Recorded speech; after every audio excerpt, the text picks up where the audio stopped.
Hey, Prosperity Collabs, welcome back. Today, I'm very excited about this episode. And I know I say that every single episode, but it's not often that I talk to an agent whose numbers look like this. What you see is this green is all listings. And if you know real estate, listings really, gosh, man, that's where you get the leverage on your business. So we're going to be talking a little bit about that, talking about some of the changes in the industry, talking about what he's done to grow this incredible business, and then really getting into the fiduciary obligation for a real estate agent. I mean, it's a big word, but it means a lot too. And I think when you really get that, you understand the quality of a person that takes to build a business like this. So without any further ado, Justin Caudillo, welcome to the show. Did I say your last name right? You did. All right. It could be said a few different ways, but one of the correct ones. Okay, good. So how do you say it? Caudillo. Okay. Yeah. Yep. There you go. 100%. Yep. Nice, man. Yep. So Justin, thanks so much for coming in. I mean, I literally, thank you, Chris.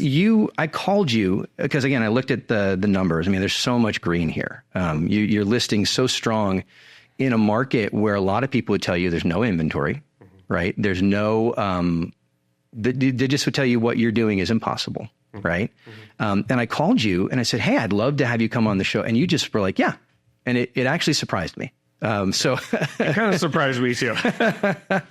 Well, very cool, man. So give me a little background. How long have you been in the real estate industry? So I've been in the real estate industry about 15 years. Okay. Yeah.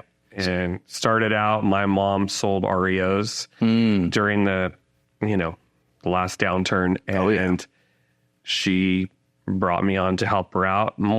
Started as administrative help. And then I got my license and kind of took the buyers that came her way that she just didn't have time to take care of. Oh, yeah. Yeah. That's how I got started. It's interesting. If you don't have the perspective of the REO days, it was wild. Yeah. Right. And, it sounds like working buyers during that period would be a cakewalk, right? Because there was so much inventory. Right. It wasn't easy. Yeah. Right. Not really. Now, what were some of the challenges that you had to deal with? I think some of the challenges, what I would never want to go back to on REOs is, you had to get all the utilities on yourself. You had to, some of them would say, oh, you have to do your inspections in one day, be there when it turns on, turn off the utilities when you're done. And that was always kind of a liability, like, oh, I hope the pipe isn't flowing water into the house, when it turns on. So I think that was one of the things, their nasty contracts that they would have that you really had no choice but to have your client sign.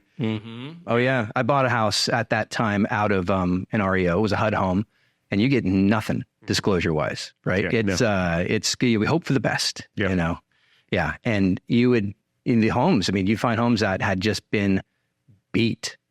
And so like on the agent side, you're carrying the cost of getting it to a saleable condition, right? Yep. Which varied widely, So yeah, man. So interesting time to get started. So you worked primarily with buyers in the beginning? At the beginning, yeah. Okay. And how long was your business, would you say it was buyer focused? Well, I've never not taken buyers, but I think the first 3 years was pretty much predominantly buyer focused. Yeah. Okay. And then what, because I think this is something a lot of people do. They come into the industry and they have that buyer focus. And the transition to listings is one that a lot of people go, how do I do that? Right. Was it a natural progression for you, or? I think it was somewhat natural. I had always had a family house out in the Anza area. And then I don't know, I've always liked it out there. So I started working that area more, but with buyers at first, and then I think just, especially when you're getting them deals at 75 or 100,000 for a house, when the market turned around, they started calling me to to help them sell it, and then progressed from there. That makes a lot of sense. So you were doing buyers through the REO phase. Correct.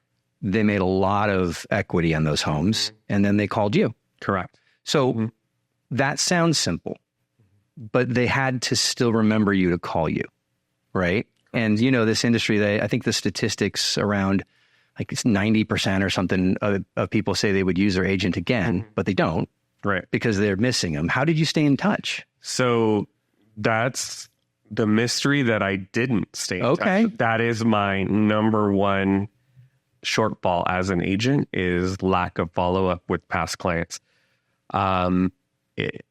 So I think the reason they did is they were happy with my services. I think, again, I try and work close to home. So I do a lot of my business out in Anza and Awonga.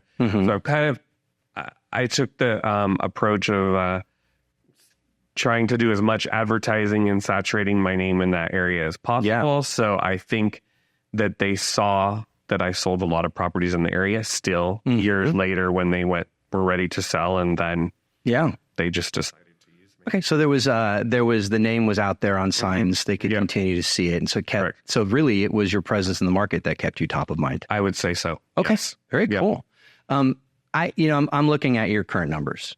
And when you came in our sort of our pre-interview conversation, I said, there must be some kind of team here, right? Because I think you've done 60-something units over the last 12 months. That sounds correct. Okay. Yes. Most agents, they would tell you, I couldn't possibly do it. I need a administrative assistant. I need a team. I need a buyer's agent. All those things. You said you're doing this as a single agent. Correct. How are you doing it as a single agent? Well, I don't know. Let's see. I do have a TC. Okay. Yeah. And then I have my mom, who comes once a week and helps me with my files. I like to keep a paper file in addition to what the TC does for the brokerage.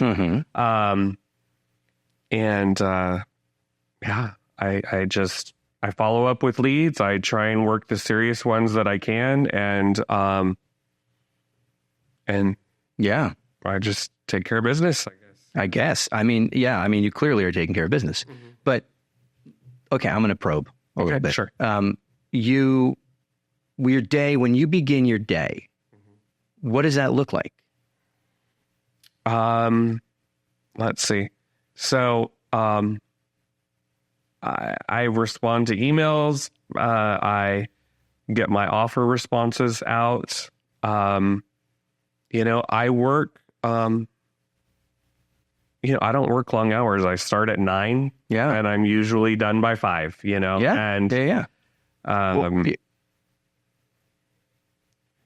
I don't work a lot of weekends. I'm trying to think, I guess I prioritize whatever's necessary to get done, Well, it's interesting because you said, I don't work a lot of hours. I just work 9 to 5. And what that tells me, because I talk to a lot of real estate agents, is that there's a business owner mindset that doesn't say, today I'll wake up around 10, I might putz around. Like 9 to 5, that's 40 hours a week. That's a job. Yeah. Right. And so you're working this like a job. Yeah. Right. So you're responding to emails and transactional support. Transactional support, yeah. In the morning. What about your marketing time? Where's it all coming from, man? Well, I think I just I focus on transactions and advertising my listings, and then I just squeeze in marketing. I have certain things that I do on a yearly basis to get my listings and buyers, et cetera. Yeah. And I just squeeze it in. Okay. By the hair of my chinny chin chin. Yeah. All right. Well, I'd love some insight. So things that you do on a yearly basis, are we saying client events, or is that mailers? Or I mainly do direct mailing to my farm of my area. Yeah. Which is Anza and Awonga. And I get a new list each year based on equity, and I send stuff out 3 times a year. That's where I get the majority of my listings. Well, it seems like you've gone to a point in that market where you're the dominant agent. They're going to see your signs. Right. And so whereas another agent might need to do a lot of marketing, you have billboards up on every street. Yeah. And so that's really contributing to it. So there's a lot of inbound traffic from that. Correct. And then we just supplement that with those postcards. Correct. I mean, it's phenomenal. I mean, I think it's the business everybody dreams about, right? Well, that's great. But I mean, so how many, like August 2022, you did 10. The last month in July, you did 6 units total. you're working with a TC. Your TC's got to be really good. She is really good. Yeah. She is. Yeah. Okay. But I like the TDS, the SPQ, the AVID, the FHDS. I take ownership of that with the client. Oh, yeah. I'm very diligent. I feel like one of the most important things as agents that we can do for our clients is keep them out of court after closing. So I'm very probing and making sure we don't miss anything. Also, just the area I work, unfortunately, there's a lot of stuff that can come back to bite you. Unpermitted buildings, unpermitted this or that. So I'm very particular about probing and making sure that's disclosed in writing to protect the seller client. Yeah. If you are listening to the podcast from other parts of the country, Anza, Owanga, these are rural, right? There's not a lot of cookie cutter homes out there. You've got property, right? You've got people who've lived there for a long time and they've done a lot of weird things, right? Okay. I literally have 3 or 4 per year completely unpermitted houses, Wow. that are real houses that are nice, that people live in, that there's not a permit to be found. Oh my gosh. Yeah. Where I think a lot of agents would look at that and go, I don't even know what to do. Right. And then they'd go to their broker and their broker would be like, this is a great way for us to get sued. You're right. And, for sure. And you're like, let's do it. Right. That's my bread and butter. Yeah. Okay. They take longer to sell, Yeah. But I just take the approach of, you disclose in writing, and then it's on the buyer to do their own due diligence. If I'm representing the buyer too, that's... Oh, yeah. Then I'm doing a risk analysis of what that looks like to purchase a house. Yeah. Yeah. It's not permitted. But Justin, I mean, I think it's kind of more impressive, right? Because these are not just easy cookie cutter listings. Put it up on Thursday. It's under contract by Tuesday. These and once in contract, there's a lot of maintenance that has to happen. There's a lot of calls. You're calling the city, you're calling the county, you're talking to the water district. I mean, there's got to be a lot of work. We have to do the well inspections, the septic inspections. Yeah, those are 1 or 2 more things you got that can cause problems. I mean, probably 1 in 4 properties has a water quality issue that has to be dealt with. Yeah. 1 in 5, the septic fails. There's a $10,000 repair that has to be negotiated. So not to mention all those inspections have to be scheduled. And oh yeah, and you're doing it all by yourself. I mean, so it's interesting. I mentioned in the pre-interview, I talk to a lot of agents around Southern California. I consult with a lot of agents, and I run into people who are just sort of I call them the savant, right? They're just gifted at this crazy industry with all of its moving pieces. I would love to watch you work, man, because I just think you have to have a demeanor, right, to stay calm when you're juggling 6 properties that all have unique kind of weird stuff about them. I mean, do you? And there's a lot of stuff to pay attention to and try not to miss. Oh yeah, Yeah. So how do you keep track of it all? Well, I just, again, the biggest part of it is reviewing the disclosures on the front end. That's where I'm kind of like taking a deep breath, making sure, okay, is there anything we're missing that we need to get disclosed? And then once I get past that, making sure it's out on time on day 7, then I kind of take a deep breath. And then at that point, it's just whatever comes up with the inspections. Yeah. After that. I feel like we could dive in here and call this episode Justin Caudillo's Guide to Difficult Properties. You know what I mean?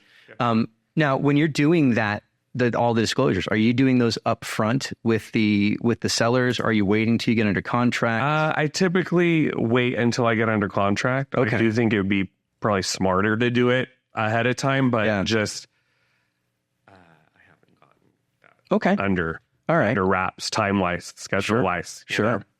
But once we get that TDS, the transfer disclosure statement, the SPQ, the seller property questionnaire, then you are going through that. You're not just sending it to the other side and saying, all right, good luck.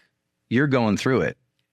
I go through it with my seller to make sure they didn't miss anything. Yeah. But then after that, it goes to the buyer side, and then I'll wait and see if they have questions. Yeah. Well, I love this because when I asked, what are you passionate about, right? Before we, in sort of our pre-interview conversation, you immediately said the fiduciary responsibility. Yes. Right. A lot of agents would say things like, I just love taking care of families, or I really just love providing excellent service. And you said, I love being a fiduciary. Right. And, that's a totally different take than I hear. Give me some insight into that. Well, again, selling rural properties, there's just so many more things that could make your sellers liable, could be a pitfall for your buyer. So I just feel that you got to put yourself in their shoes. If I was buying this property, what would I want to be sure? What would I want to look at? What would I want to be assured of? And also with rural properties, you get people with unique intended uses. They want to have these kind of animals, this many. And it's like, okay, well, in that case, a lot of agents would say, it's on the buyer to figure out with the county to make sure that use can be done, which technically that's true. But, if you're going to have something go to court on you, you do have a fiduciary responsibility to do some basic searching to try and figure out and make sure their intended use is legal for the property. And if you can't figure it out, at least be providing some professionals that they can contacts that they should be contacting to further research. Yeah. I take every transaction as, okay, what can I do to protect my buyer if I'm representing the buyer? And if I'm representing the seller, what can I do to make sure they're never going to come back and say, the seller didn't tell me this, they didn't disclose this. I'm always trying to avoid, you never want to have any situation where the neighbor is going to say, they didn't tell you this. And then it just opens up a can of worms in the buyer's head. What else didn't they tell me about? So, right. Yeah. I'm always diligent to the best that I can to try and avoid those. So you basically, you're making sure that the seller can't say, well, they knew we had the intention to do a pot-fed alpaca farm and we couldn't grow the pot or have the alpacas, and they led us to believe we could. Right. Right. Okay. This begs the question, because I feel like there's a story here. What's the weirdest thing you've ever had to deal with? We wanted to do like a zebra farm. I mean, have you run into like what's a random thing that you come up with out there? Well, I don't know if this is the weirdest one, but I've had someone say, well, I'm going to buy this property to grow lemons. And it's like, I do as a hobby, I do a lot of hobby farming. Okay. And I'm like, this really isn't the best place to grow lemons. We get, hard freezes. Yeah. Yeah. So I said, maybe you could grow them as a hobby, for yourself, and you're going to get some years and you're not. But I think you really need to do some hard research to see if you're really going to be able to grow lemons commercially here. Right. So that's one example. But as far as the craziest, well, there was a huge, one unique thing about my market, and it's also a new challenge, is a lot of people over the last 5-7 years came out to Anza and Awanga to grow cannabis. Yep. It was never legal to grow commercially. They did it anyways.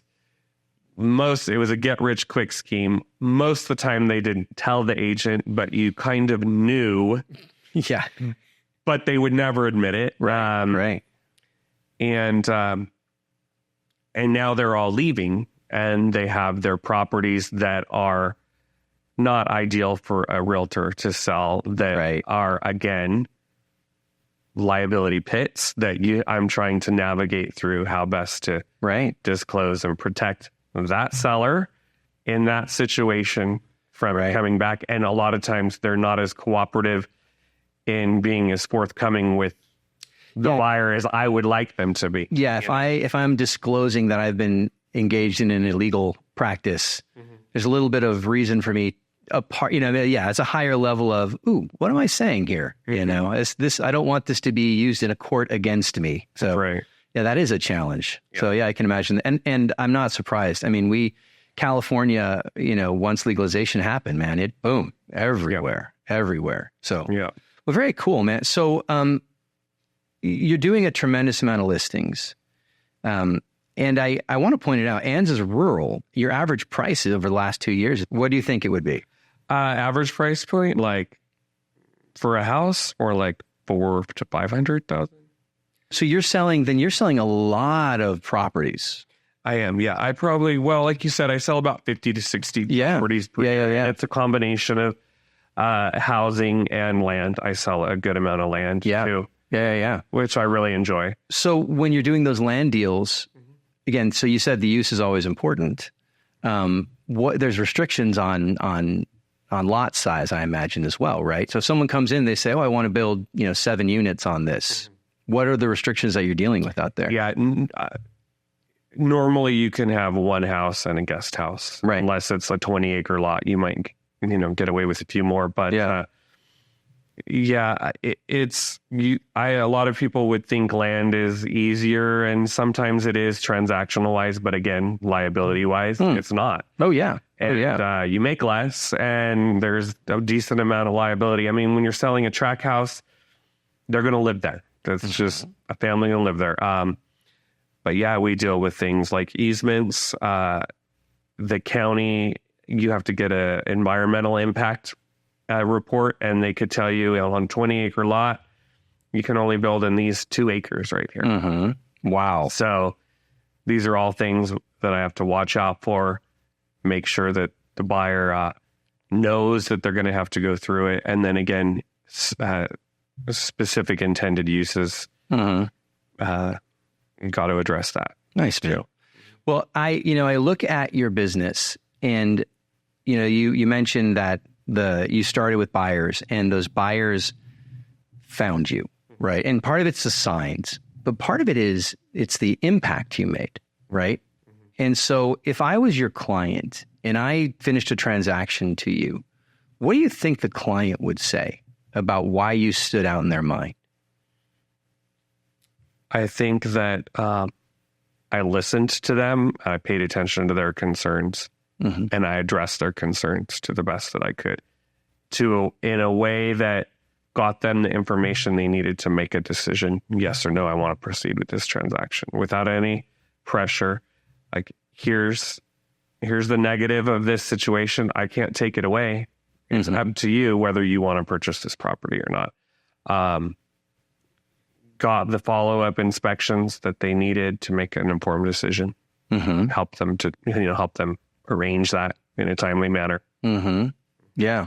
You managed a very complex transaction efficiently and very clearly letting them know that their interest was your interest, or higher than your interest, right?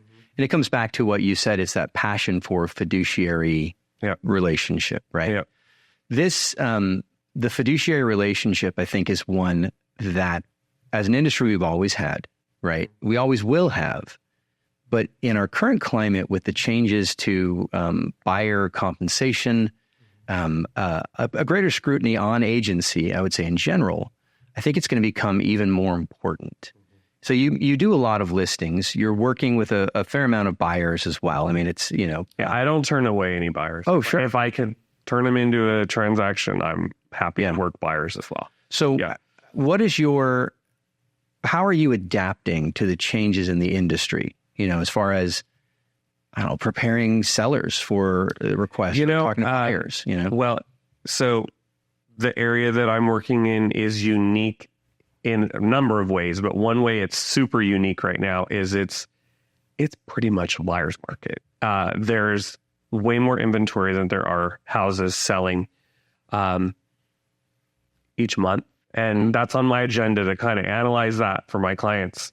Exactly how many months inventory do we have? But I feel it's definitely a buyer's market. So with my sellers, and also in my general life, I like to pay people fairly, whether it's a house cleaner, a gardener, personally, I don't mind paying them top dollar because I think people deserve to get paid a fair wage for what they're doing. So with my sellers, with the changes, I've basically explained to them that the buyer's agent commission is now negotiable at the time of offer. But if you want to sell your house, I would encourage you to be generous with the buyer's agent. Be thankful that they're bringing you a good buyer and pay them fairly. Yeah. Yeah. So I can say one of my first transactions that switched from commission on the MLS to not. The buyer's agent got paid higher than what the MLS showed on my listing because it was a phenomenal offer. And I asked the seller, well, it's up to you, but do you think they deserve 3% versus the 2.5% we were offering a few days ago? And he said, yeah, I do. And I go, I do too. So I think you should just pay him the 3%. Yeah. Yeah. And he was fine with it. Yeah. It's, the conversation changes, right? And ultimately, I kind of look at it as the buyer has a problem, right? The buyer needs to pay their agent in some way, shape, or form. Right. And the only way they can do that is if they roll it into the loan, right? And so what you're enabling or you're allowing them to do is essentially you're allowing them to finance that payment. And the comps we're looking at all already take that payment into account, at least at this point. And even moving forward, most of them will take into some account. And so we're looking at your sales price and what we think is comparable. We have to understand it's that sales price less whatever they finance for their agent, right? And so I think you're right. Most people get that, right? Nobody works for free. Right. I think where the industry has challenges right now, I see two ways of thinking about it. One, there are brokerages that are very much focused on defending their price.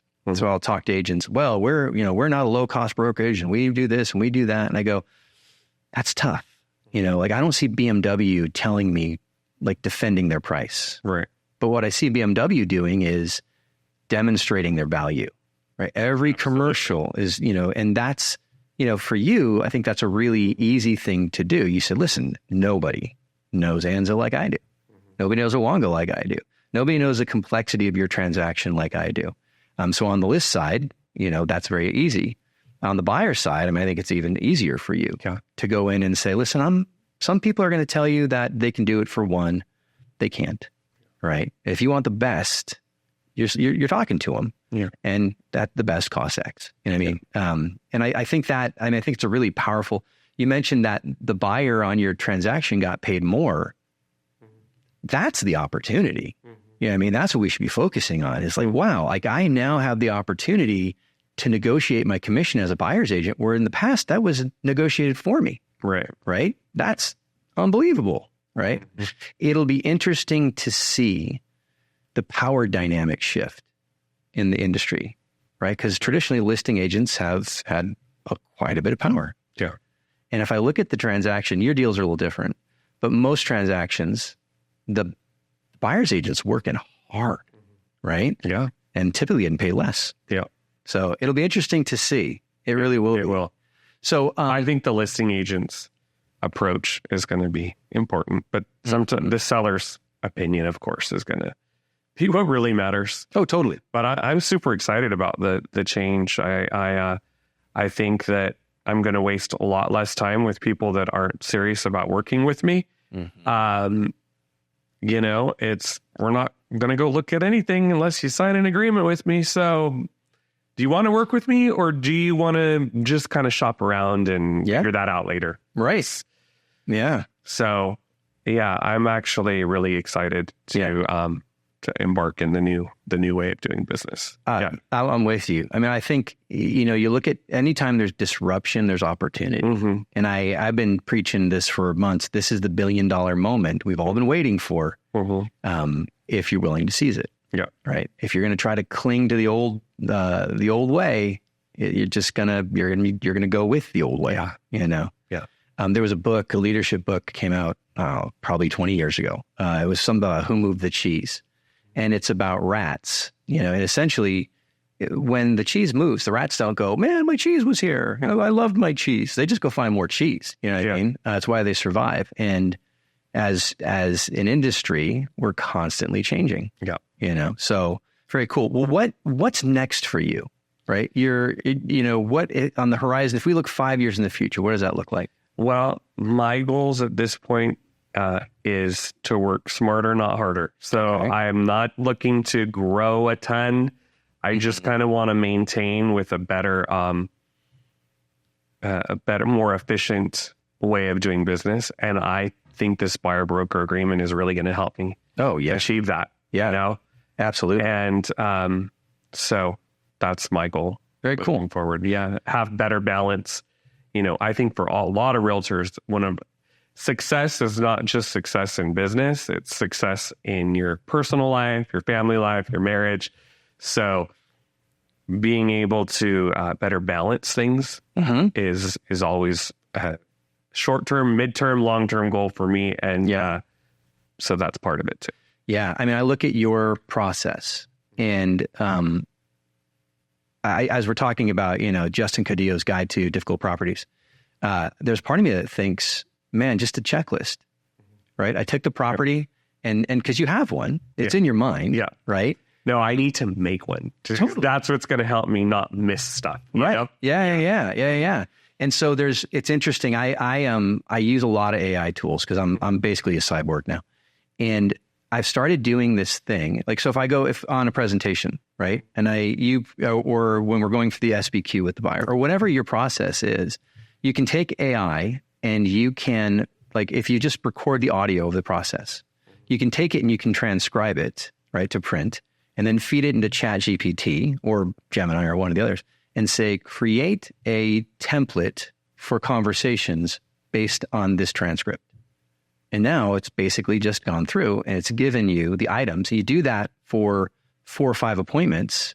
And then you say, analyze these 5 transcripts, create a transcript or create a checklist based on the questions that are asked.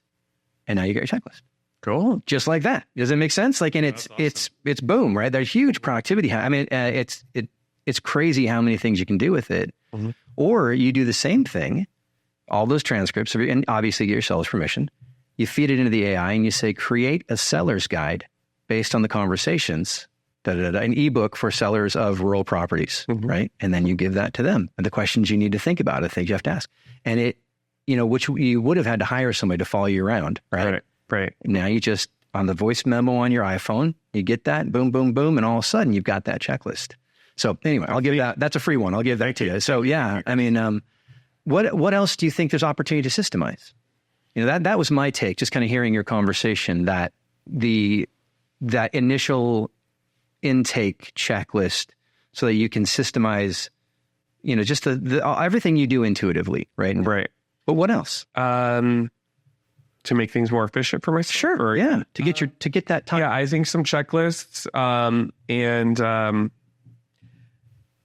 again, what I would like to move more to a referral-based business than I have been. I've been more of a lead generation, chase the lead, which is fine and it pays, but it also costs money. So again, to try and be more efficient and have maybe a little less operating expenses, I'd like to change over to more of a referral-based business moving forward. And just get more systems, more time management. You had kind of asked, like, how does your day go? And then I'm thinking, well, it just kind of goes how it goes. But then I meet people that are like, yeah, for these 2 hours, I do emails. And then, I block this time for that. I kind of would like to try and move in that direction. I think it would help efficiency a little better. And so those are some things that I'm interested in to improve. So systemizing the check. And I love this because if you're an agent and you are not at the volume that Justin is, you're probably thinking, I need to do the same things, right? Does that make sense? This is not, I love that systemizing, converting the people who already know, love, and like us and to referral clients as opposed to going out and finding new clients, right? I mean, that's a common conversation at every level of the industry. Right. But what I love about this is it didn't stop you either, right? There are a lot of agents who would say, well, I can't do it because I don't have my system set up yet. Right. And you're like, no, I'm actually killing it with my systems aren't set up yet. Now you're going to implement them on top of it. And it's that mindset of just go do the work, right? And you hustle long enough and then you realize, oh, I've hit the ceiling of hustle. And for me, the next level isn't more deals, but it's more time. So in order to break through the ceiling, I've got to implement some new systems. And inevitably you do that and you put new systems in and they're uncomfortable. And then you have a little drop, right? Mm-hmm. And that's where most people bail. But then if you stick with it, you get through that messy middle and that's your breakthrough. Yeah. And now you're sitting on a beach. Yeah. Right. And that's cool. So, I love that because this industry, it's if we don't have the lifestyle we want to live, right, or the career we want to have, then it begs the question, why am I doing this, right? Because there's a lot of things you can do. Right. We never had that conversation. Like the why do you sell real estate?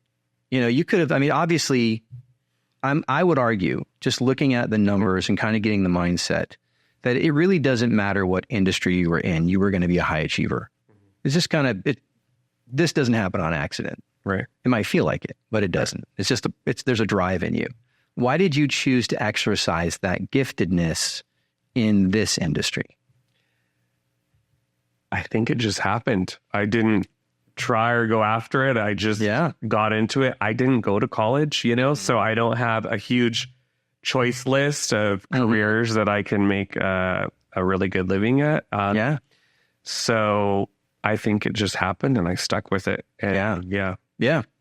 I love that. I had the opportunity to send my kids to a program called Quantum Leap. Mm-hmm. And Gary Keller, who founded Keller Williams, does this. It's a one-day class for young adults. You can't go if you're over 30. And my kids are like 18 and 20. And so I sent them to this. I thought if you get a chance to sit in a room with a billionaire, take it, right?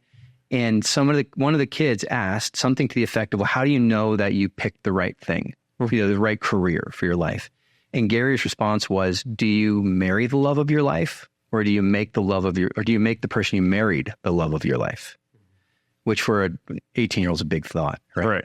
But like, how do you know, you chose real estate and and you made it the love of your life in a sense, right? You made it it wasn't, oh, I got to go find my fulfillment. You're like, I'm doing this and I'm going to be the best at it. Yeah. Right. I'm going to do it really at a high level. And that, again, this is one of those things. I think if you're an emerging agent, that lesson of you don't go do what you love what you do, right? And the way, and until you commit to being excellent at something, it's really hard to love it, right? Because it's hard to love doing something you suck at, right? Yes. Yeah. I mean, like if I went and started teaching kindergarten right now, I wouldn't enjoy it, right? Because I'd be terrible at it. Yeah, man. So what, I love the question of what next, and the 5 years it's going to be systemizing to allow you to have more time. Correct. One of the things that I love doing with clients in consulting is asking the why behind the why, right? And I tell agents to do this, and the best agents already do it. You do it with your clients. They say, oh, we want to sell because we want to move to Hoboken. And you go, why? Well, our grandkids are there. Well, why is that important to you? Well, because they're growing up really fast. Well, how does that make a difference? Because we don't want to miss it. So it sounds like there's a lot of urgency. Yeah, I guess there is, right? You want to systemize so you have more time. Why? Because while work is a very important part of life, to me, making a ton of money is not the most important thing to me. And I want to be able to spend time with my kids and my wife and make memories. To me, that's the most important thing. Yeah. I love work, even though work takes more time because it's important because you got to pay the bills and you got to bring food for the family, but to me, personal life is important. Yeah. If it's not working, nothing else is. Yeah. Right. So the why is I want to systemize because I want to spend more time with wife and kids. How old are kids? I have a 9-year-old and a 5-year-old. Oh, wow. Okay. That's awesome. That's fun. So 9 is third grade? Is that right? Third grade, yeah. Yeah, okay. We homeschool, so I kind of lose track of the exact grade, but right around there. And kindergarten, I personally feel like we peak in physical cuteness at age 3, because if not, we would be left in the woods someplace, because they so busy. But kindergarten is that I have a 6-year-old, and he plays baseball. And they're like living bobbleheads at that point. They put that helmet on and it's all run around. It's such a fun age of discovery, and it goes so quick. Yeah. So your 9-year-old is third grade-ish. Your 5-year-old's kindergarten-ish. And it's a blink, right? It is. So when you say more time, what does that mean? Like, what would you do with that time? I like to travel. Sometimes I get burnt out on traveling, like this year, and we're just like, I don't even want to go to the beach for the day. Let's just stay home every day, Yeah. But, just quality time with family. Yeah. Go to the pool, go walk by our lake, travel, just garden. We're really into gardening. And also just have a day of doing nothing. Yeah. Yeah. Rest and relax and rejuvenate. I love it. Yeah. And so systemizing the business, it really gives you more time to do the things you love, right? Correct. To garden, to spend time with your wife, to homeschool the kids. Yeah. Because that's a team effort. Yeah. Yeah. We've got. I mean, my wife does most of it, but she needs my support too. Oh yeah. Well, and then at the end of the day, when you're a homeschooler teacher, right? Your job is never over. You know what I mean? So sometimes it's like, How she does it. yeah. No breaks. Oh yeah. Yeah. We have 6 children. Okay. And our youngest is now, when they're in school, and my youngest it's the first time in 20 years that my wife doesn't have someone home for at least part of the day. And I'm like, she's going to go insane. Like how do you, that's so much time that she hasn't had, but it's such a gift to be part of their lives, because it is so quick. I look at my 20-year-old and I go, wow, he's an adult, and I'll drop my 19 or 18-year-old off at college this weekend. And it's like, wow, just a blink. Yeah. So very cool. Well, Justin, as we're kind of coming to the close of this conversation, if you were talking to yourself 15 years ago, and you were going to give advice to Justin Caudillo getting started in real estate, what would that advice be?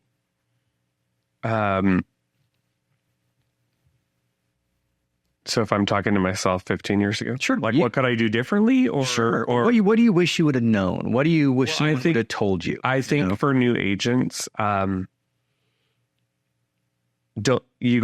grandpa always told me you got to spend money to make money. So don't be afraid. You got to be willing to put out a little money to get yourself some coaching, to pay for some leads, because you got to take a little risk to start making money. So I think that's number 1. But number 2, what I didn't do that I'm trying to do now is get some, talk with your office manager, talk with your coach, and get some good systems in place to keep you organized and efficient and time managed from the get-go, and just start trying to analyze and master that. Yeah. So that you're not 15 years into it, where I am trying to figure that out.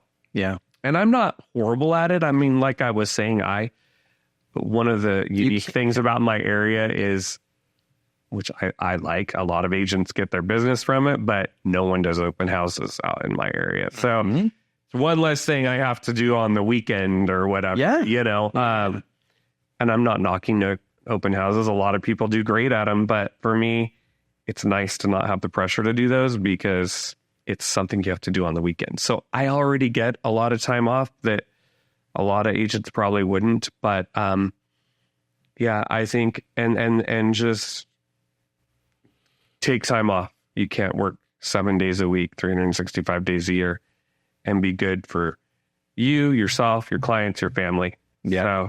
So, overall, balance in your life is important to focus on too as you get going. Yeah.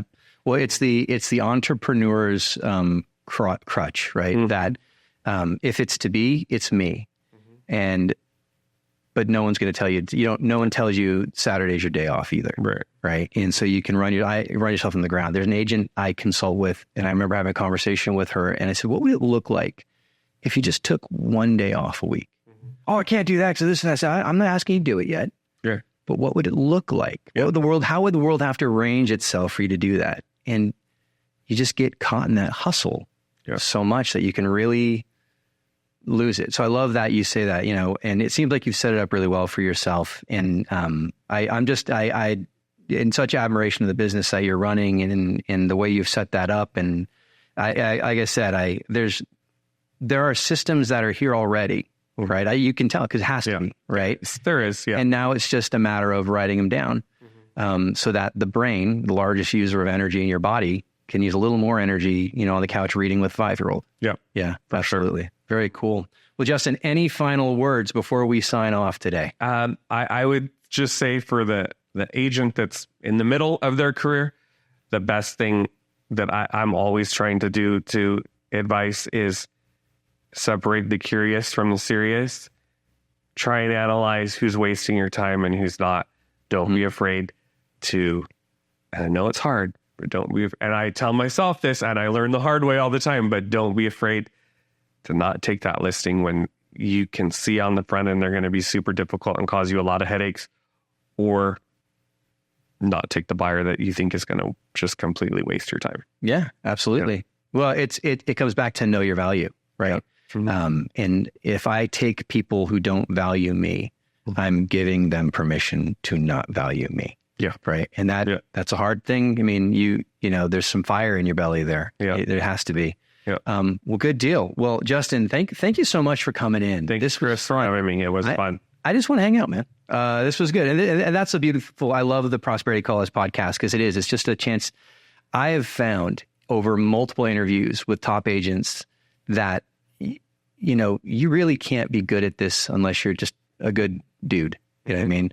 Not for long haul, particularly in the type of business you're running. You can't do the numbers you do as a solo agent without being a good dude. You could probably create a lead gen mill, right? I've seen those where they've got it's like a call center sweatshop for real estate agents.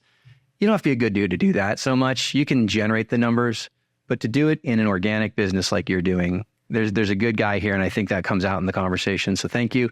I look forward to many more in the future. And good. All right. Well, hey, Prosperity Collabs.